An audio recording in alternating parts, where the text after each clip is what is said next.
A movement, if you will, a revolution of the heart. I've been a liar, a cheat, a thief, and no stranger to addiction in my life. But I never thought harmless fun as a kid, like looking at Playboy, Penthouse, and Hustler, was going to lead my adult life into a secretive, deceitful, lust-filled sex addiction. Over the past several years, 5 or 6 nights a week, I would have a fling with my computer and the 423 million pages of internet pornography that make up our adult cyber world today. And every time I would shut my computer, the overwhelming feelings of guilt and shame. I'm a monster. Why can't I change? Please, God, please help me. I used to beg, and one day He did, in a very strange and peculiar way. You see, everything on this stage, from the pig man to the faceless woman, from the music to the videos, were given to me in a dream. And that dream has become my purpose in life, to help other people realize we are not alone when we deal with addiction and sideshows in our lives. It's about integrity, making smart decisions, recognizing temptation before it bites you in the face. I see my temptation as a huge snake, very large fangs. I have to chop the head off that snake every day and hold it above my body before giving in to pleasing myself. No matter what monster hides in your heart, you can change. God pardons any and all mistakes. In fact, when there's nothing left but God, that's when you realize God is all you need.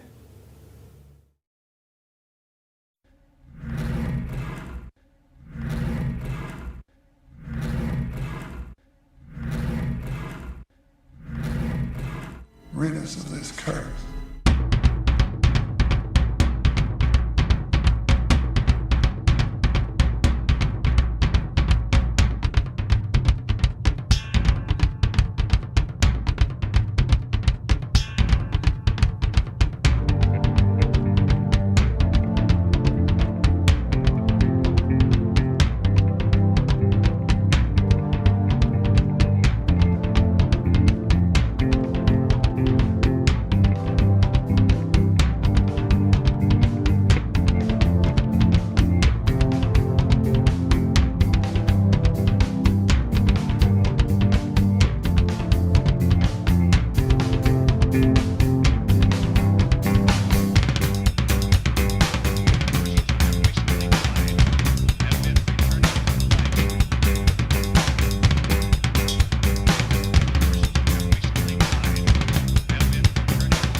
I always believed in God. I just thought God was out to get me most of the time. I hated my life. I always turned to drugs, and it was a big part of my life. I didn't know how to have a conversation without being sped up or stoned or tripping on something, and didn't really know how to have human contact and be able to share that with anybody either. Music was a huge influence in my life, and whatever music told me to do, that's what I did. Christian guy at work that I would always go to and say, hey man, why don't you pray for me? And he's like, you know what, we should pray together. And I always say, I don't think so. I think that you believe and you can help me. God doesn't like me. A few days later after that conversation, I went back to him and just really felt at the bottom of the barrel, didn't know what else to do with my life. I was going to just kill myself. I went back and said, man, I'll try anything. And he prayed this prayer with me, and I was sitting on my forklift at work. I didn't believe for a second that my life was going to change. Ultimately, Christ became my drug, and God became my provider, and got out of the situations that I was in. He was taking care of me, and really challenging my life to live more boldly and more, how shall I say it, transparent, wearing my heart on my sleeve, being honest with everybody, and challenging other people around me. I had looked at pornography probably since I was in 3rd grade, and pornography ruled my life. And I didn't realize how much of an addiction that I had on pornography until I became a Christian and realized that it was taking over my life. But then as a Christian, who do you talk to? Who do you tell? Because sometimes Christians are the first ones to kind of hang you by the cross. I just became more and more of an addict. Veronica would go to bed, I would get up at 10 o'clock at night, 4 o'clock in the morning, I'd be on pornography websites. And here I was, trying to be a leader in a church, guiding people to God's presence, telling people that, hey, Jesus heals everything. And me playing in a local Christian rock band telling people the same thing, and I'm suffering.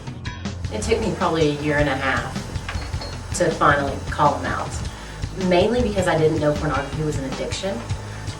I thought there was something wrong with me. I thought it was my fault. I thought I'm not skinny enough, I'm not pretty enough, I'm not good enough, I'm not whatever enough for him, so he's having to turn to these women online.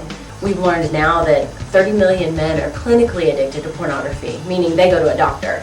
He never went to a doctor, and so imagine all of the guys out there that don't even go to a doctor, and females. 30 million men go to a doctor. And so I got a book for him, and I got a book for me, and on cue, he snuck out of bed that night, and I just lay there and cried and prayed, and I didn't know what was gonna happen. And so he snuck back in the room, and I had my back to the door, and I said, I know what you're doing.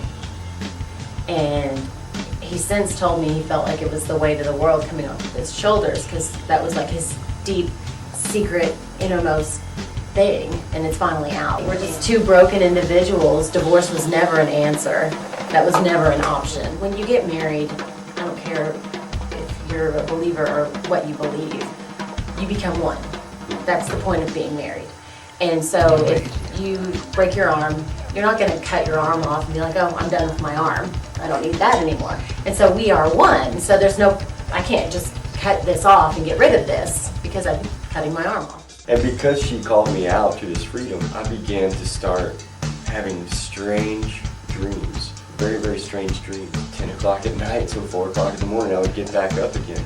But it was very spooky. I always say it's like Discovery Channel ghost hunter stuff. I would wake up and I would lay in bed and I would look over at my little dogs to see if they heard something. And it was very unusual for me. I'm a big horror movie fan. And I would get up and go look around, and I would go sit in the living room. And I would begin to start writing all my dreams down. Some of it was creepy, some of it was symbolic, and I would start writing. And for 3.5 years, I began kind of what became as the blueprint for White Collar Sideshow. We were living very comfortably. I realized if I did die, all I would have to place at Jesus' feet was my 1966 Austin Healey and a nice bank account. And I said, all these dreams you've been having, the Holy Spirit told me it is from God, and yelled jump. We're selling our house, we're selling our cars, we're selling every single thing that we own. We're taking an RV, we're going on the road, and we're doing whatever this is full time. That's such a facade that the church brings, because we were wearing masks. We were up on stage, I'm singing, telling everybody how, Jesus can free you from everything, yet I go home and I'm puking, and he's hopping online. Everybody at church, especially it seems like where we're from, they wear masks, and you think everybody's perfect, so you don't want to tell anybody what you're really going through. And so we want to go out there and say, we're not perfect. We've totally screwed up. You're not going to surprise us with anything you've done because we can probably one-up you. Trying to challenge people to be more transparent and honest and wearing their heart on their sleeve, no matter if it's going to get ripped up or not. And to choose integrity. That's Make something smart decisions. that the world has just lost, is a lack of integrity.